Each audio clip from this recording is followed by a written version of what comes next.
இறை இசையை பாடுபவருக்கு இந்த தமிழிசை விருந்து வழங்குவதில் எனக்கு மிகுந்த மகிழ்ச்சி. இது விருது என்று சொல்வதை விட இசை விருந்து கொடுத்து கொண்டிருப்பவருக்கு விருது கொடுத்திருக்கிறோம் என்பதுதான். இது நான் கொடுக்கல, சிவனே இறங்கி வந்து அந்த விருதை கொடுத்திருக்கிறார் என்று தான் நான் இங்கே சொல்ல வேண்டும். ஏனென்றால் சிவன் எதற்கு ஆட்பட்டவர்? இசைக்கு ஆட்பட்டவர்.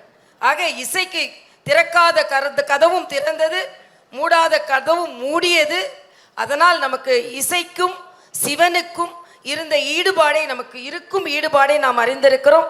அதனால் கோல்டு தேவராஜ் அவர்களுக்கு இந்த விருதை வழங்கியதில் நான் பெருமகிழ்ச்சி அடைகிறேன். இது அவருக்கு நாம் கொடுக்கும் ஒரு சிறிய விருது. அவர் விருந்தை, இசை விருந்தை, அதுவும் தெய்வ இசை விருந்தை எல்லோருக்கும் கொடுத்து கொண்டிருக்கிறார். அவருக்கு எனது மனமார்ந்த வாழ்த்துக்களை தெரிவித்து மறுபடியும் கலாட்டா டிவைன் நிகழ்வுக்கு எனது வாழ்த்துக்களை தெரிவித்துக் கொள்கிறேன். ஏனென்றால் இறை சக்தி இல்லாமல் எதுவும் இல்லை. ஆனால் அந்த இறை சக்தி சமீப காலங்களில் மறக்கடிக்கப்பட்டு கொண்டிருக்கும் பொழுது இல்லை, எது நடந்தாலும் அதற்கு இறை சக்தி தேவை என்பதை இங்கே உணர்த்தி கொண்டிருக்கிறீர்கள். அதனால் உங்களுக்கு எனது வாழ்த்துக்களை நான் தெரிவித்துக் கொள்கிறேன்.